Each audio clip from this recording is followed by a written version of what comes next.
मेरे वरिष्ठ मित्र, जिनके साथ मुझे विधानसभा में रहने का मौका मिला और पूर्व में मंत्री रहे श्री हर्ष महाजन जी, हमारे बहुत ही लोकप्रिय, कर्मठ, कर्मशील, संवेदनशील और आप लोगों के बीच में कार्य करने वाले ऐसे हमारे प्रत्याशी श्री DS ठाकुर जी,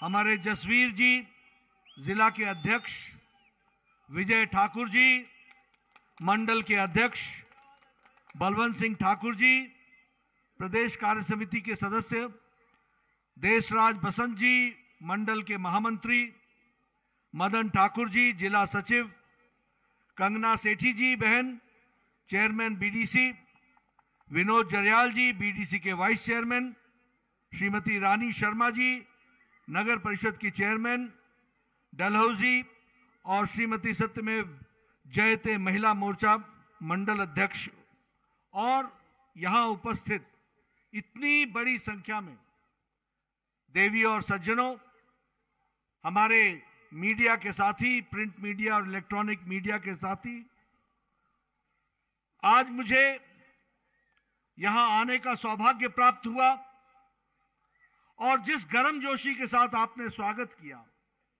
और जो मैं उत्साह देख रहा हूं, उसके लिए मैं जहां आपको धन्यवाद देता हूं, आपका अभिनंदन करता हूं, वहीं आपका उत्साह मुझे आश्वस्त भी करता है कि 12 नवंबर को आपने DS ठाकुर जी को विजयी बनाना है और 8 तारीख को आपने इनको विधानसभा में भेजना है। यह मैं आपकी तालियों से, आपके उत्साह से मुझे स्पष्ट दिख रहा है।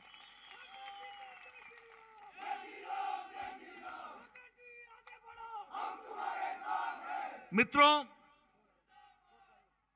जब चुनाव की बात आती है, इस उत्साह को देखकर एक और भी स्थिति मुझे आगे स्पष्ट दिखती है और वो यह दिखती है कि हिमाचल के लोगों ने इस बार तय कर लिया है कि राज नहीं, रिवाज बदलेंगे। ये अल्टा पलटी नहीं, जयराम जी के नेतृत्व में फिर से हम 8 तारीख को विजयश्री होंगे और आदरणीय मोदी जी के नेतृत्व में हम आगे बढ़ेंगे। मित्रों, जब मैं मोदी जी के नेतृत्व की बात करता हूं, तो मैं यह भी आप सबके ध्यान में लाना चाहता हूं कि यह हम सबका सौभाग्य है कि आज देश के प्रधानमंत्री आदरणीय नरेंद्र मोदी जी हैं।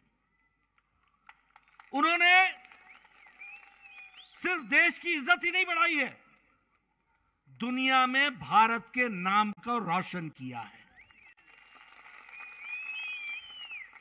और उनका जो प्रेम हम हिमाचल के साथ देखते हैं, जो उनका हम आशीर्वाद देखते हैं, जो प्यार देखते हैं।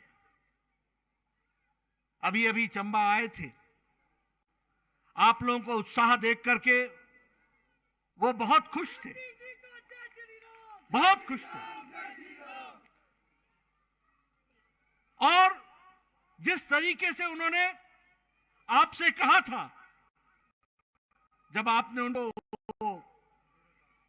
डोरा चोला दिया था, तो उन्होंने कहा था कि मैं इसको किसी पूजने वाले स्थान पर जरूर पहन के जाऊंगा। और आपने देखा और दुनिया ने देखा कि वो डोरा चोला पहनकर वह उस दिन केदारनाथ में गए थे और पूजा अर्चना की थी। यह बताता है उनका हिमाचल प्रदेश के प्रति लगाव, यह बताता है उनका शिव भक्ति से ओत प्रोत चंबा के प्रति उनका लगाव। और जिस तरीके से उन्होंने हिमाचल प्रदेश की चिंता की है, उसको हिमाचल की जनता और चंबा की जनता कभी भूलेगी नहीं, बल्कि उसका बिल्कुल जिसको कहते हैं समय आने पर उसको जरूर याद करके भारतीय जनता पार्टी के पक्ष में अपना आशीर्वाद भी चंबा की जनता, सलूनी की जनता, खजियार की जनता, डलहौजी की जनता जरूर देगी, यह मुझे विश्वास है।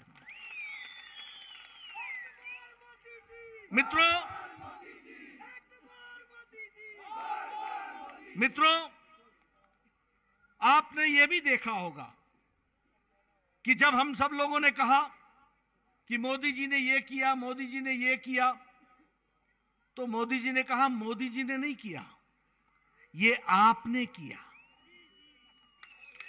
क्योंकि आपने सही समय पर सही जगह सही कमल के निशान पर बटन दबाया, तब मोदी जी ने उन सारे कामों को करने का काम पूरा हुआ है।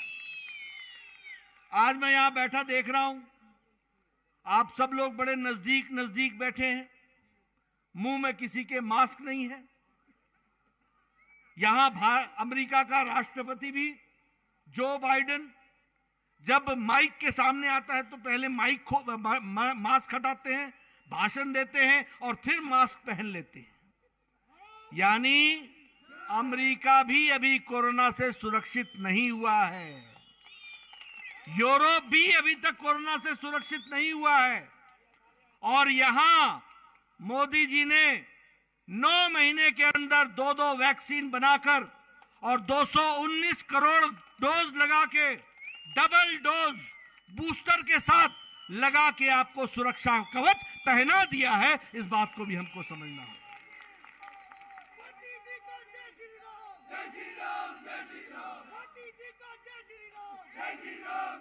ये सुरक्षा कवच जो आपको पहनाया है, उसमें जयराम ठाकुर भी पीछे नहीं रहे।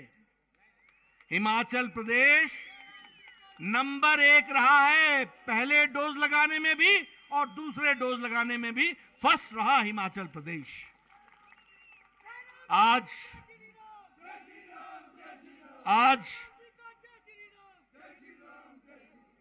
आज मुझे खुशी होती है कि भारत इथेनॉल के प्रोडक्शन कैपेसिटी में डबल हमने अपनी प्रोडक्शन कैपेसिटी बढ़ा ली है।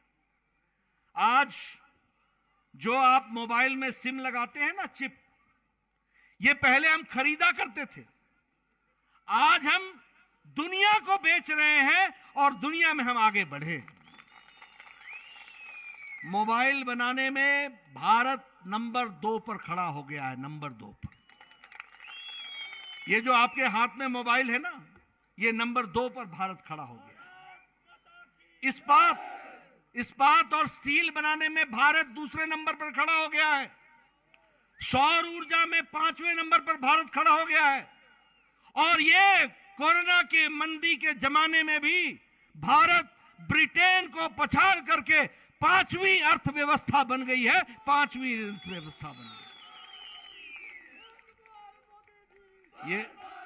ये मैं आपको क्यों बता रहा हूं? ये इसलिए बता रहा हूं कि सही नेतृत्व को आशीर्वाद मिलने से सही नतीजे आते हैं। आज मुझे खुशी है, एक समय था, ओ भाई, एक समय था, मैं आपके जोश की बड़ी इज्जत करता हूं, एक समय था जब एक प्रधानमंत्री कहते थे कि मैं 1 रुपया भेजता हूं तो 85 पैसे बीच से गायब हो जाते हैं। आज हम खुशी के साथ आपको बता सकते हैं कि मोदी जी ने 25 लाख करोड़ रुपए सीधे लोगों के बैंक के खाते में पहुंचा दिया है। अभी शिमला आए थे, प्रधानमंत्री किसान सम्मान निधि, उन्होंने एक बटन शिमला के रिज मैदान में दबाया और 15 सेकंड के अंदर 11 करोड़ किसानों के खाते में 2-2 हजार रुपए पहुंच गया। यह है डिजिटल इंडिया, यह है बढ़ता हुआ इंडिया, यह है जिसे हम कहते हैं कि भारत आज डिजिटलाइज हो गया है।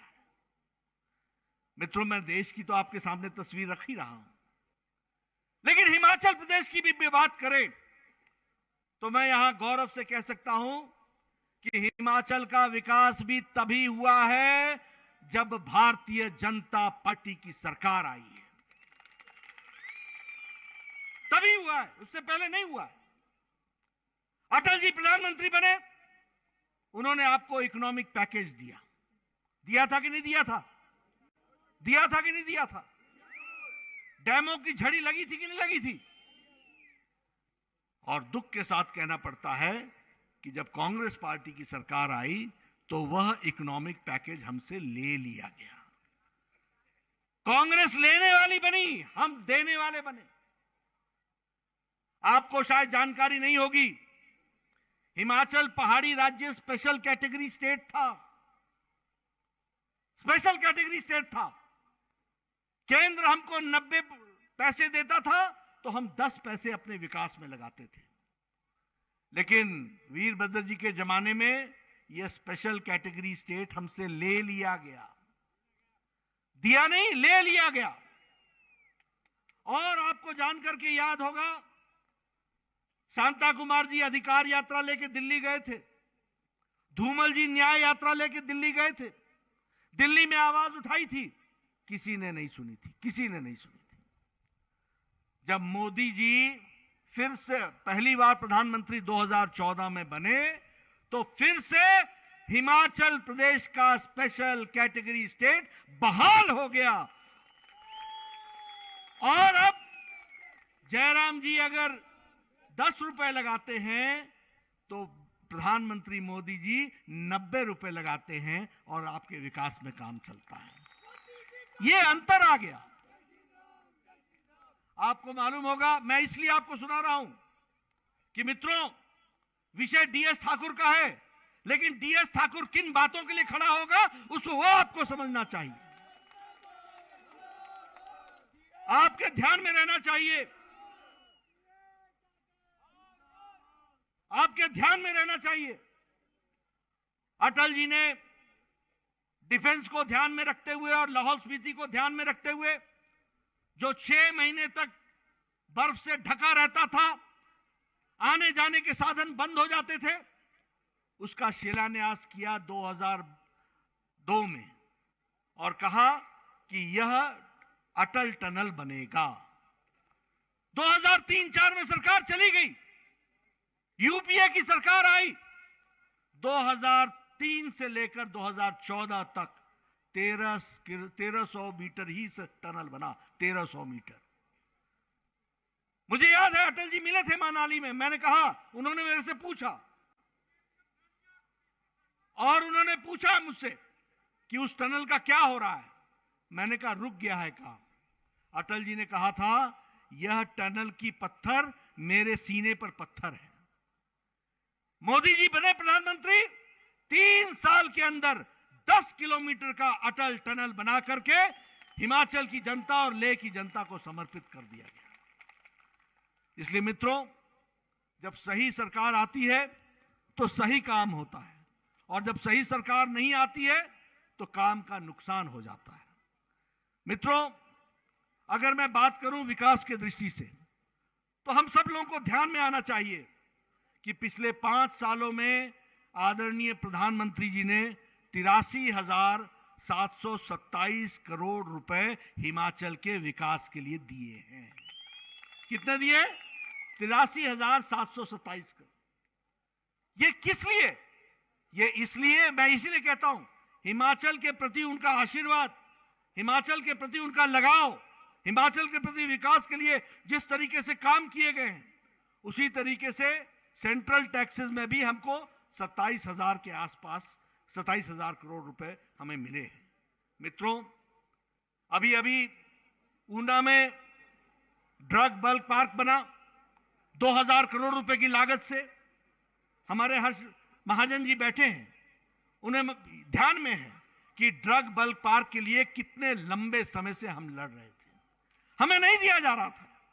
लेकिन मोदी जी ने यह तय किया कि अगर ड्रग बल्क पार्क मिलेगा, बल्क ड्रग पार्क, तो वह हिमाचल प्रदेश को मिलेगा और 2000 करोड़ रुपए की लागत से मिलेगा। मेडिकल डिवाइसेस पार्क, यह भी हिमाचल को मिला है। नेशनल हाईवेज, यह भी हिमाचल को मिला है। अब आप एम्स की बात कर लीजिए, all India institute of medical sciences.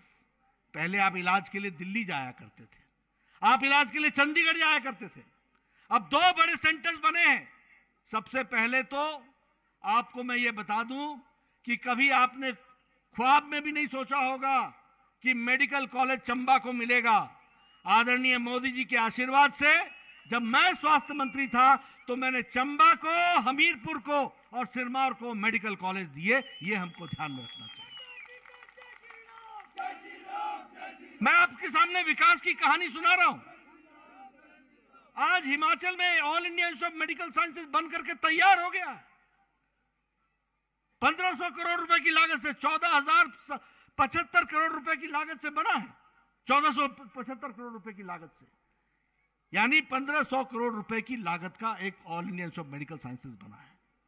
अभी 300 करोड़ रुपए की लागत से पीजीआई का सैटेलाइट सेंटर ऊना, बात को भी हमको ध्यान में रखना चाहिए मित्रों। इसलिए विकास की नई कहानियां लिखी जा रही हैं। और चाहे इंजीनियरिंग कॉलेज हो, चाहे मेडिकल कॉलेज हो, चाहे मेडिकल डिवाइस पार्क हो, चाहे हाइडल प्रोजेक्ट हो, एक नहीं अनेकों प्रोजेक्ट हिमाचल प्रदेश को मिला है। और यह इलाका भी पीछे नहीं रहा है। जब मैं चंबा की बात करता हूं तो मैं आपको यह बताना चाहूंगा कि यहीं सिविल अस्पताल सलूनी 50 बेड का, इसका भी सैंक्शन होकर के यह भी काम शुरू हो गया है और यहां सलूनी की चिंता की गई है। उसी तरीके से आईटीआई सलूनी, यह भी, इसका भी काम शुरू हो गया है। उसी तरीके से 45 करोड़ रुपए की पानी की स्कीम सलूनी में, इसका भी काम चल रहा है। अभी 65 करोड़ रुपए की स्कीम डलहौजी के लिए, अर्बन डेवलपमेंट के लिए 65 करोड़ रुपए की स्कीम, वह भी चल पड़ी है। बनी खेत में डिग्री कॉलेज बन रहा है।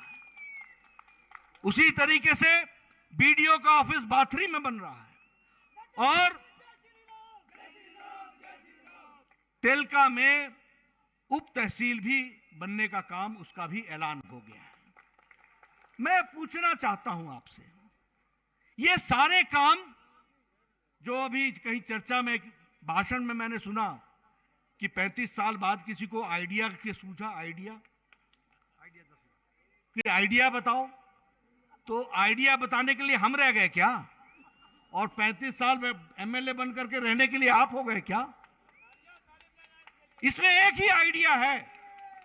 उनको मैं एक ही आइडिया दूंगा कि आप घर में अब आप आराम कीजिए और डीएस ठाकुर को काम दीजिए। यही आइडिया है। ठीक है मेरा आइडिया? मेरा आइडिया ठीक है?